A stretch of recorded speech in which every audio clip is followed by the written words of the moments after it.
Welcome to once again the video lesson of the MCOM first semester Indian financial system, and we are now in the unit 2, namely banking. In this lesson we will go for the learning of the principles of sound lending. आपको मालूम है banks के पास दो कर्तव्य है या दो functions है। एक तो डिपॉजिट्स को स्वीकार करना और दूसरा जो डिपॉजिट्स के तहत जो फाइनेंशियल रिसोर्सेस एक्वायर किया गया है उसको लोन्स एंड एडवांसेस के रूप में, क्रेडिट के रूप में फिर बिजनेस करना और उसकी जो इंटरेस्ट रेट की जो डिफरेंस है देने के और लेने की, वो बैंक की प्रॉफिट्स को, ग्रोथ को, डेवलपमेंट को और अपना कारोबार बढ़ाने को यूज़ करते हैं। तो अभी दूसरी जो पहलू है बैंक की जो फंक्शंस में वो है क्रेडिट लेंडिंग है, लेकिन यहाँ लिखा हुआ है principles of sound lending. Sound का मतलब होता है शब्द यहाँ नहीं है, साउंड माने अच्छे, गुड, परफेक्ट। तो परफेक्ट लेंडिंग करने के लिए, इफेक्टिव लेंडिंग प्रैक्टिसेस करने के लिए हर कमर्शियल बैंक को या हर बैंक को क्या क्या नियमों को या प्रिंसिपल्स को फॉलो करना अनिवार्य है, ऐसा अपन अभी एक क्लास में देखेंगे। इसको अपन 7 आइटम्स में कंडक्ट करने के लिए अपन इसको डिवाइड करेंगे। पहला है सेफ्टी, दूसरा लिक्विडिटी, तीसरी पर्पस, चौथा प्रॉफिटेबिलिटी, पांचवी सिक्योरिटी, छठवीं डाइवर्सिफिकेशन और सातवीं नेशनल इंटरेस्ट। सबसे पहले अपन लेंगे सेफ्टी। सेफ्टी माने कितनी सुरक्षित है। अपन जो क्रेडिट देने वाले हैं, चाहे वो कोई भी नाम के लोन हो, चाहे वो एजुकेशनल लोन हो, इंडस्ट्रियल लोन हो, बिजनेस लोन हो, पर्सनल लोन हो, व्हीकल लोन हो, कोई भी लोन हो, तो सबसे पहला जो प्रिंसिपल बैंक वाले ने ध्यान में रखना चाहिए जब क्रेडिट देते हैं, तो सबसे पहले उनको ध्यान में रखना है safety principle, principle of safety. ये क्या है? इसके अंतर्गत बैंक वाले ये 4 नियम को ध्यान में रखना पड़ता, सेफ्टी को इंश्योर करने के लिए या सेफ्टी को बरकरार रखने के लिए उनको ये 4 सब प्रिंसिपल्स ध्यान में रखना पड़ेगा। उसमें पहला है 5 C's, 5 C's है। वो कौन कौन सी C's है? Character, conduct, capacity, capital, condition, collateral. एक एक को अपन देख लेते हैं। कैरेक्टर, जिस आदमी को या जिस व्यक्ति को या जिस संस्था को जो अपन क्रेडिट लेंड करने वाले हैं उनकी हिस्ट्री क्या है, उनका बिहेवियर क्या है, उनका कैरेक्टर क्या है, वो ध्यान में रखते हुए लेंडिंग करना है। अगर वो डिफॉल्टी है पहले से, वो नामांकित है डिफॉल्टी करने को, तो वैसे आदमी को क्रेडिट लेंडिंग नहीं करना चाहिए। इसीलिए बैंक्स क्या बोलते हैं? एक रिलायबिलिटी होना बोलते, एक हिस्ट्री, अच्छी हिस्ट्री होना बोलते। ये है कैरेक्टर। दूसरा कंडक्टर, इसी को बोलते हैं कंडक्टर, उसके कैरेक्टर और कंडक्टर। तीसरा है कैपेसिटी, जो व्यक्ति को या जो संस्था को अपन क्रेडिट देने वाले हैं या लेंडिंग करने वाले हैं उनकी कैपेसिटी क्या है। अरे उनका टर्नओवर 1000 रुपया पर वीक है, यानी महीने में 10,000 समझो, और उनको लोन मांग रहा है 10 लाख, वो तो मुमकिन नहीं है कैपेसिटी ऑफ पेमेंट का। तो ऑटोमेटिकली उनकी कैपेसिटी क्या है। जैसे एक सैलरी आदमी को लोन देना है, उनका सैलरी साल में ही 2 लाख है, तो उनको 20 लाख की अगर अपन देते हैं तो वो मुमकिन है क्या वापस लाने के लिए? वो तो बाय डिफॉल्ट होने वाली है। तो वैसे कैपेसिटी। उसके बाद कैपिटल, जिस उद्देश्य के लिए वो लोन लेना चाहता है उसके एक्चुअल फिजिबिलिटी रिक्वायरमेंट क्या है उसके ऊपर नहीं देना है। उसके बाद कंडीशन, जो जो कंडीशंस अपने को उनको देने के लिए व्यक्ति से व्यक्ति, संस्था से संस्था, सिचुएशन से सिचुएशन, लोन से लोन, कंडीशंस डिफर होता है और वो कंडीशंस देखते ही अपने को लेंडिंग करना है। उसके बाद कोलैटरल सिक्योरिटी, तुम्हारे को जो लोन मिल रहा है या देने वाले हैं तो उसकी कोलैटरल सिक्योरिटी क्या देने वाले हो। अगर तुम पेमेंट नहीं करेंगे तो तुम्हारा जो श्योरिटी देने वाले लोग हैं वो भी दे सकते हैं, या तुमने जो मॉर्टगेज करके लिए हैं या जो हाइपोथेकेट करके लिए हैं या कुछ सिक्योरिटी दिखा के गए हैं उससे भी कलेक्ट कर सकते हैं। तो ये 5 C's जो है, character, capacity, capital, condition, collateral, ये 5 C's को ध्यान में रखना पड़ेगा। क्यों? सिक्योरिटी के लिए।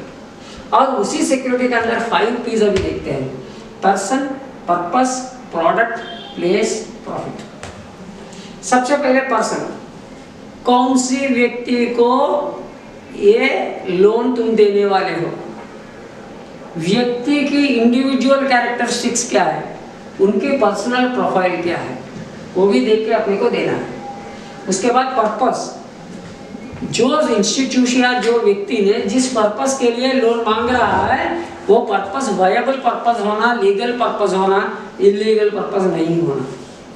उसके बाद प्रोडक्ट, जिस पर्टिकुलर लोन को अपन देने वाले हैं वो लोन सही में उनको देने लायक है या नहीं है, वो भी बैंक को जांचना है पहले।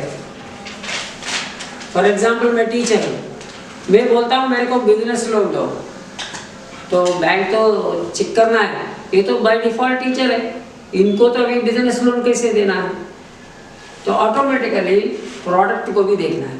उसके बाद प्लेस, जो लोन अपन देने वाले हैं उससे जो एसेट क्रिएट करने वाले हैं वो एसेट की ग्राउंडिंग कहाँ होंगी, ऑटोमेटिकली वो ग्राउंडिंग अच्छी जगह पे होंगी तो रिटर्न अच्छी होंगी या जल्दी होंगी। अगर प्लेस ही गलत है तो ऑटोमेटिकली तुम्हारा रिटर्न तो भगवान जाने।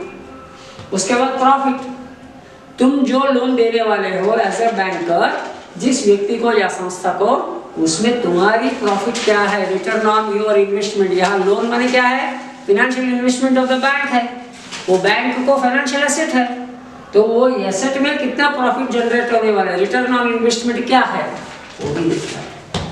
फिर उसके बाद 5 M's, मैन, वही बोला, व्यक्ति या संस्था की जो नाम है वो नाम से देना है। उसके बाद मनी, जो अमाउंट ऑफ रिसोर्सेस तुम देने वाले हो वो कितना देने वाले हो, कैसे देने वाले हो, उसका कॉम्बिनेशन कैसा है। कभी कभार संस्था उनको बिजनेस करने के लिए अगर देते हैं लोन तो बैंक क्या करता है, पूरे के पूरे पैसे में नहीं देता, वो क्या करेगा, कुछ कैश फॉर्मेट में कुछ नॉन कैश फॉर्मेट में भी दे सकता है। फिर उसके बाद मैनेजमेंट, तुम जो लोन देने वाले हो उसकी मैनेजमेंट कैसे वो करने वाले हैं वो भी देखते होंगे। उसके बाद मटेरियल्स, तुम्हारी जो लोन है उसके लिए क्या क्या मटेरियल रिक्वायरमेंट्स है, जैसे लोन पाने के लिए अपने को क्या क्या डॉक्यूमेंट्स की ज़रूरत है। उसके बाद अपन बिजनेस के लिए फॉर एग्जांपल लोन लिए, उसमें क्या क्या मटेरियल्स की रिक्वायरमेंट है। उसके बाद मार्केट, जिस लोकलाइज्ड एरिया में तुम जो लोन देने वाले हैं वो रूरल मार्केट है या अर्बन मार्केट है या सेमी रूरल या सेमी अर्बन मार्केट है, वो नेशनल लेवल पे है या रीजनल लेवल पे है या लोकल लेवल पे है, वो भी देखना है। फिर उसके बाद है 5 R's, reliability, responsibility, resources, respectability and returns. ये भी ध्यान में रखना है जब अपने को अपनी फाइनेंशियल लेंडिंग जो हो रहा है उसकी सेफ्टी के लिए। पहला क्या है, रिलायबिलिटी, जो लोन तुम देने वाले हो लेने वाले की रिलायबिलिटी है, विश्वसनीयता है या नहीं है। जब विश्वसनीयता नहीं है तो लोन देने में कोई मतलब नहीं है, क्योंकि वो बाय डिफॉल्ट डिफॉल्टर हो जाएगा। उसके बाद रिस्पॉन्सिबिलिटी, देने वाले की भी जिम्मेदारी है, लेने वाले की जिम्मेदारी है। लोन देने वाला बैंकर का भी जिम्मेदारी यहाँ पे काउंट होना है, और लोन लेने वाले जो व्यक्ति या इंस्टीट्यूशन होंगे उनका भी रिस्पॉन्सिबिलिटी किस हद तक है, 100% रिस्पॉन्सिबिलिटी फिक्स करके देना है।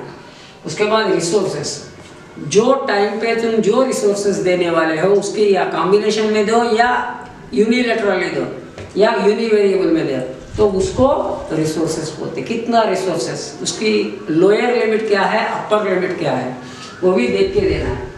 कभी कभार लोन्स क्या करते हैं, फॉर एग्जांपल अपन घर बना रहे हैं, घर बनाने के लिए हाउसिंग लोन लिया, तो बैंकर क्या करते हैं, उसको 3-4 स्टेजेस में उसको डिवाइड करते हैं। भूमि में फाउंडेशन करने के लिए, पृथ्वी में फाउंडेशन करने तक कुछ लोन है, उसके बाद और एक दूसरी स्टेज तक और एक लोन है, उसके बाद ऊपर और एक ऐसा 5 कैटेगरीज में उसका लोन प्रोवाइड होता है जो टोटल लोन है। तो वो है रिसोर्सेज की रिस्पॉन्सिबिलिटी ऑफ शेयरिंग है, ताकि उतना तो कन्फर्म एसेट ग्राउंड हो सकता है। मैंने एक बार कैनरा बैंक को गया, कैनरा बैंक का मैनेजर बोल रहा था, सर हमारे पास नॉन परफॉर्मिंग एसेट्स इतना है, हम ढूंढ के तकलीफ हो रहे बोले, क्योंकि वो जो लोन दिया था 10 साल पहले, 15 साल पहले, वहाँ जो लोन लेने वाले की जो एड्रेस था वो गलत था, उनका आधार कार्ड गलत था, सब कुछ गलत था, आदमी नहीं था। और कुछ गांव में ऐसे लोन लिए पॉलिटिकल लीडर्स के जरिए कि वहाँ वो आदमी ही गायब है, और वैसे नाम का कोई आदमी है ही नहीं वो गांव में, तो फिर कैसे लोन मिल जाए। So that is what responsibility. उसके बाद रिसोर्सेस, उसके बाद है रेस्पेक्टेबिलिटी।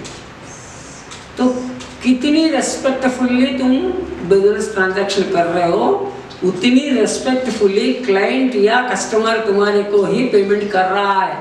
तो with respect to the transaction, with respect to the what is the source of और द नेचर ऑफ लेंडिंग। उसके बाद रिटर्न्स, तुम्हारी रिटर्न ऑन इन्वेस्टमेंट। ये सभी बातें 5 Gs, 5 Ps, 5 Ms, 5 Rs, जब ये ध्यान में रखेंगे ऑटोमेटिकली तुम्हारा जो क्रेडिट लेंडिंग है वो सेफ क्रेडिट लेंडिंग होता है। ये पहला प्रिंसिपल जो है सेफ्टी। दूसरा है लिक्विडिटी। अब अपन ने देखे थे बैंकर के पास 2 ही आयुध है, 2 ही वेपन्स है, एक तरफ से पैसा आता है और दूसरी फंक्शन जो है पैसा देना है। तो लिक्विडिटी ध्यान में रखना है। बैंक के पास पैसा इतना रहना चाहिए, उनकी day to day working capital and transactions को भी पैसा रहना चाहिए। उसके अलावा उनकी जो लोन दे रहा है उसकी रीपेमेंट भी शेड्यूल टू शेड्यूल वापस आना चाहिए। तो तभी बैंक की liquidity means meeting the current requirements of managing the bank transactions वो भी हो जाएगी। तो तुम्हारे पास current assets and current liabilities जो बोलते हैं अपन अकाउंटिंग में, वही लिक्विडिटी प्रिंसिपल यहाँ पर भी है। Means there should be an appropriate percentage of relationship between the deposits and the loans and advances, वो मैनेज करना है। उसके बाद पर्पस। अब बैंकर को भी पर्पस देखना है, कौन सी पर्पस के लिए कितने अमाउंट वो दे रहा है, और उनको टाइमली जुरिस्डिक्शन है, वो डिस्क्रिशनरी कैपेसिटी बैंकर के पास रखना है। बैंकर क्या करेंगे, जिस पर्पस के लिए बैंक उस समय में लोन देना है वही पर्पस में देना है, अलग पर्पस में देना। फॉर एग्जाम्पल हार्वेस्टिंग सीजन है, किसान की हार्वेस्टिंग सीजन है, उस समय में बैंकर के पास पैसा मैक्सिमम टू मैक्सिमम उस पर्पस के लिए वो रखना चाहिए। यानी seasonal loan demanding capacities and requirements होता है, उसके हिसाब से पर्पस ओरिएंटेड लेंडिंग रहना चाहिए।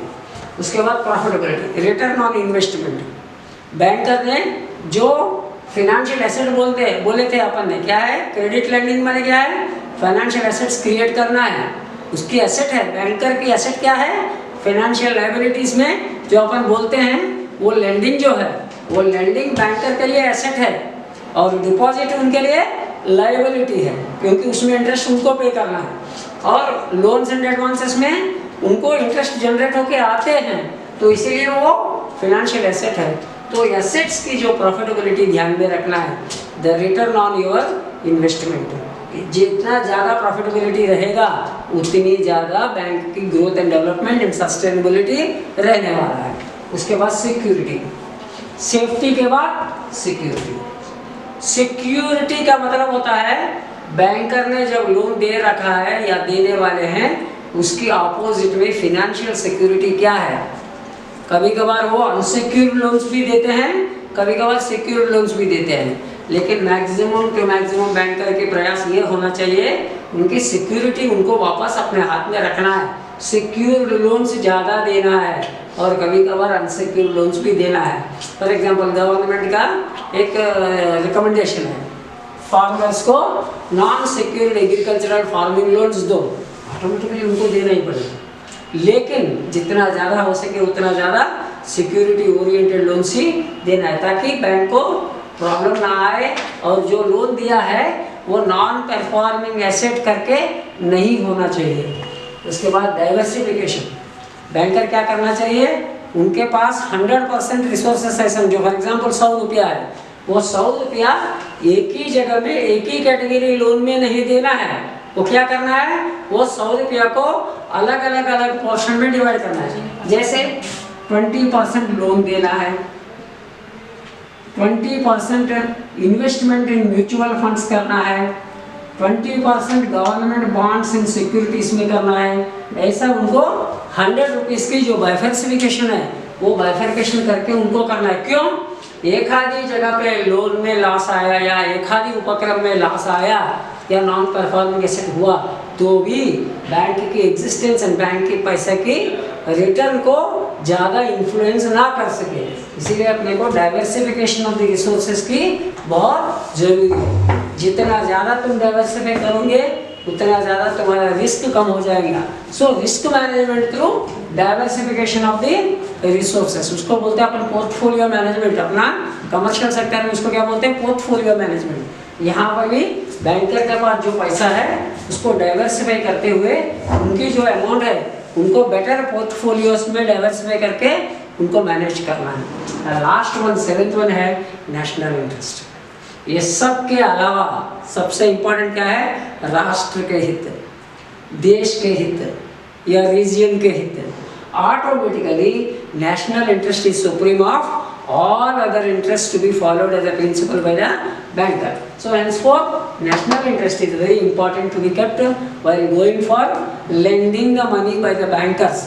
कभी कभार देश की जो पेट्रियाटिक रिक्वायरमेंट्स है, देश की जो ज़रूरतें हैं, उस समय में ऑटोमेटिकली, फॉर एग्जांपल एक आधी जगह पे एक अर्थक्वेक आया है, भूकंप आया है, तो ऑटोमेटिकली बैंकर को ज़्यादा से ज़्यादा उनके नियम को ढीला करके लोगों को मदद करने के लिए फाइनेंशियल इन्वेस्टमेंट या फंडिंग या क्रेडिट लेंडिंग करना पड़ेगा।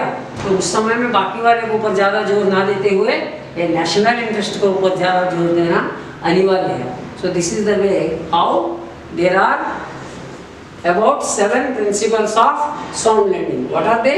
Safety, liquidity, purpose, profitability, security, diversification and national interest. Safety के अंदर क्या है? 5 C's, 5 P's, 5 M's and 5 R's। 5 C's क्या है?